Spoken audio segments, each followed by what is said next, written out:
అనకపోతే మణిభద్రుడు అన్నవాడు చూశాడు. అమ్మవారు ఉగ్రమైన తేజస్సుతో చూస్తోంది, సమస్త బ్రహ్మాండములను కాల్చేస్తుందా అన్నట్లు.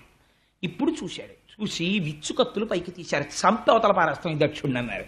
అమ్మవారి కోపం, అమ్మవారు వారించింది, సంపకండి అని పిలిచింది. దక్షుణ్ణి ఇలా రా అంది. వచ్చాడు, నిలబడ్డాడు. ఏమిరా నీ అహంకారం, నీ చిత్తం వచ్చినట్టు కూశావా పరమశివుణ్ణి పట్టుకుని? ఇప్పుడు చెప్తున్నాను నీకు ఒక మాట. పరగచితాస్తి భస్మ నృకపాలధరున్ ఉగ్రపరేత భూచరుండని పిశాచయుక్తుడని శర్వున మంగళగాతలంపరెవ్వరున్ మరి అవ్వాక్పతి ముఖ్యులం మహాత్ము పాద సరోజ రేణువులు సమ్మతి దల్పరెమస్తకంబులన్ అని అడిగింది. నువ్వు మాట మాట్లాడితే ఒక మాట చెప్తున్నావని నాకు తెలిసింది. ఎప్పుడు మాట్లాడినా పరగచితాస్తి భస్మ, బూడిద రాసుకుంటాడు, భూతప్రేతాలతో తిరుగుతాడు, శ్మశానంలో ఉంటాడని కారు కూతలు కూస్తున్నావు శంకరుణ్ణి ఉద్దేశించి. నీ హద్దు నువ్వు తెలుసుకున్నావా? నీకెప్పుడైనా తెలుసా ఎందుకు తిరుగుతాడో? శివుడు పైకి ఎంత అమంగళంగా కనపడతాడో లోపల ఎంత మంగళకరుడో ఎప్పుడైనా విచారణ చేశావా? ఓరి చేతకాని చవట, శివుడే అంత అమంగళకరుడైతే అవ్వాక్పతి ముఖ్యులం మహాత్ము చరణ సరోజములన్ సమ్మతి దాల్పరే మస్తకంబులన్, ఏ చతుర్ముఖ బ్రహ్మ బొటనవేల్లోంచి నువ్వు పుట్టావో ఆ బ్రహ్మగారు పరమశివుడి యొక్క పాదరేణువుల్ని తల మీద చల్లుకుంటున్నాడు నాకు శక్తి రావాలని. బ్రహ్మగారిని చూసేనా నీకు బుద్ధి రాలేదరా? ఇంకా ఎందుకు మాట్లాడుతున్నావు? శంకరుడి గురించి తక్కువ చేసి ఎందుకు మాట్లాడుతున్నావు? శివ అన్న మాట నోటి వెంట వస్తే కొన్ని కోట్ల జన్మలలో చేసినటువంటి మహాపాతకములు దగ్ధమవుతాయి. అటువంటి శివనామాన్ని పట్టుకుని తక్కువ చేసి మాట్లాడతావా? పవి పుష్పంబగు వగ్ని మంచగు నాకూపారంబ భూమిస్థలంబగు శత్రుండతిమిత్రుడు విషము దివ్యాహారమౌ నెన్నగా అవనీ మండలి లోపలం శివ శివేచ్ఛాభాషణోల్లాసకిన్ శివ నీ నామము సర్వవశ్యకరమౌ శ్రీకాళహస్తీశ్వర అంటాడు దూర్జటి. శివనామం చెప్పుకున్న వాడికి లోటు లేదు. పవి పుష్పంబగు, రాయి కూడా పువ్వు అయిపోతుంది, సముద్రము భూమి అయిపోతుంది, వజ్రము పూలదండ అయిపోతుంది. అంతటి అభయంకరుడై ఎవరి నామం చెప్పుకుని లోకాలన్నీ సంతోషపడిపోతున్నాయో అటువంటి మహాత్ముణ్ణి పట్టుకుని అనరాని మాటలంటావా? దాని లోపల ఉన్నటువంటి తత్వాన్ని తెలుసుకునే ప్రయత్నం చెయ్యకుండా నీ చిత్తం వచ్చినట్టు మాట్లాడతావా? పైకి మాంసనేత్రమునకు ఏది కనపడుతోందో అది చూసి దాన్ని బట్టి నువ్వు మాట్లాడడం నేర్చుకున్నావా? ఇలా మాట్లాడవచ్చా?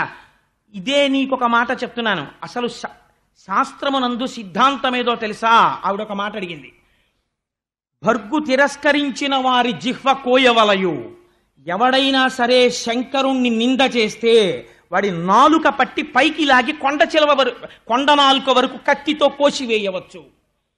అటులు చేయకుంటివేని కర్ణరంధ్రములు మూసి వెడయవలయననుచు ధర్మదులు పలికిరనగా. అలా నీకు చెయ్యడానికి అధికారం లేకపోతే ఎదుటివాడి నాలిక కోసేయకూడదు, నాకు అధికారం లేదనుకుంటే ఉత్తర క్షణం ఎక్కడ శివనింద జరిగిందో అక్కడ చెవులు మూసుకుని బయటికి వెళ్ళిపోయి ఆ రోజు అన్నం తినడం మానేయాలి ప్రాయశ్చిత్తంగా. అలా చేయకపోతే వాడు అధమాధముడైపోతాడు. అలా మాట్లాడకూడదు శంకరుడి గురించి. నువ్వెందుకు మాట్లాడుతున్నావు ఇలాగా? ఇంకొక మాట చెప్తున్నాను. జనుల అజ్ఞానమునన్ భుజించిన జుకుప్సంబైన అన్నంబు సయ్యన వెళ్ళించి పవిత్రుడైన గతి ధర్మాత్ముండు ఈశ్వరుడు అద్ధను దుష్టాత్ముండవై నిందించిన నీ తనూభవయనంగా నోర్వ ఈ హేజభాజనమైన శరీరమును విడిచి భాస్వచ్ఛుద్ధి ప్రాపించదన్నది.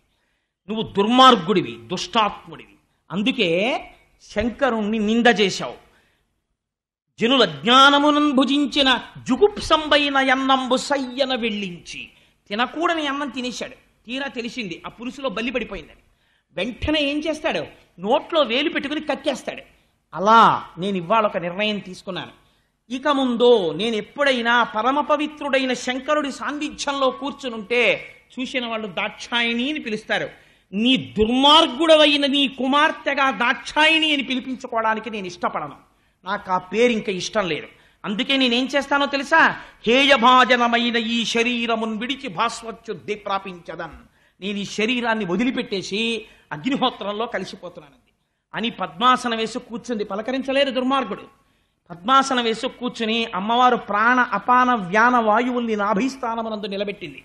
ఆ పైన ఉదాన వాయువుని తీసుకొచ్చి హృదయం మించి పైకి తీసుకొచ్చి కనుభముల మధ్యలో నిలబెట్టి ఇంద్రియములన్నింటిలోంచి అనిలం అనేటటువంటి అగ్నిని ప్రేరేపణ చేసి ఆ యోగాగ్ని ఎందు శరీరాన్ని దగ్ధం చేసి బూది కుప్పై కింద పడిపోయింది. కింద పడిపోగానే హాహాకారాలు మిన్నుబుట్టాయి సభలో. మిన్నుముట్టి అరేరేరే కన్న కూతురు యాగశాలలో ప్రాణం విడిచిపెట్టింది.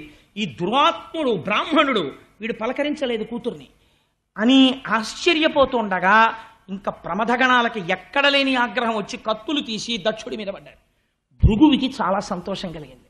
ఎంత కాలానికి రా ఒక మంచి మాట, శంకరుడి భార్య మరణించింది అన్న ఆనందంతో వెంటనే హోమం చేసి అందులోంచి రుభులనబడేటటువంటి దేవతల్ని సృష్టించి రుద్రగణాలని తరిమి కొట్టించాడు.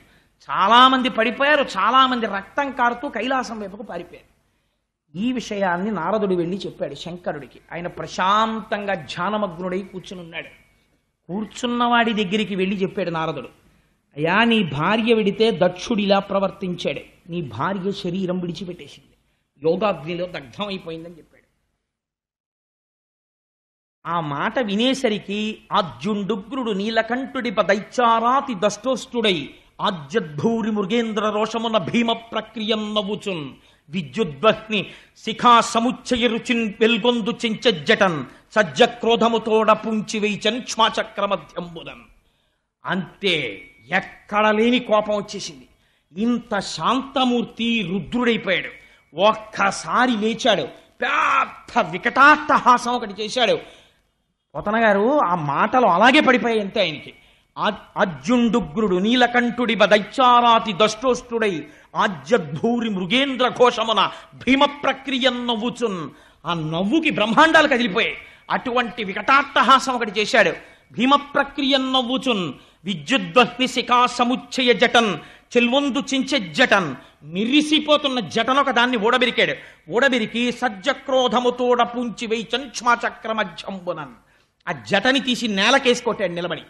కొట్టేసరికి అంతే, ఒక్కసారి ఆయనే సామాన్యమైనటువంటి తత్వం అండి. ఎంత సాత్వికంగా కనపడతాడో అంతటి ఉగ్రుడవుతాడు కోపం వచ్చినప్పుడు. ఆ రౌద్రాన్ని ఎవరూ తట్టుకోలేరు.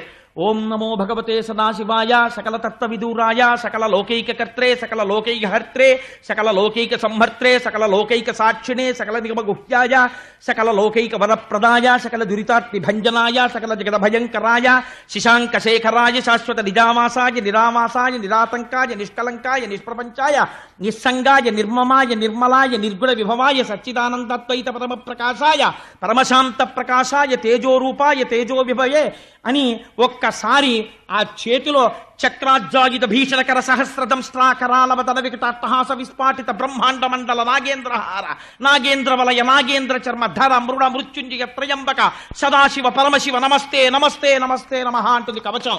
అటువంటి భీకరమైనటువంటి స్వరూపంతో ఒక్కసారి ఆ ఉగ్రతతో కొట్టాడు ఆ జటని. కొట్టేటప్పటికి అందులోంచి అభ్రంలిహాదభ్ర విభ్రమ భ్రభ్రమ కృందీల దీర్ఘ శరీరమమల ప్రజ్వల జ్వలన దీప్త జ్వాలిక జ్వాల జజ్వల్యమాన కేశములు మెరయ జడ్డ దిగ్వేదండ శుంఠాప దుర్దండ సహస్రధృతి హేతి సంఘమప్ప వీక్షణత్రయలోక వీక్షణద్యుతిలోక నీక్షణగతి దుర్నిరీక్షమప్ప గ్రకచ కఠిన కరాళ దంస్ట్రలు మెరయ ఘన కపాలాస్తి మలికలు దనర లోక భీకర రుద్రుడగుచు మారట రుద్రుడగుచు వీరభద్రుడు దయించే. ఆ జట పెట్టి కొట్టేటప్పటికే ఒక పెద్ద శరీరం పుట్టింది అందులోంచి.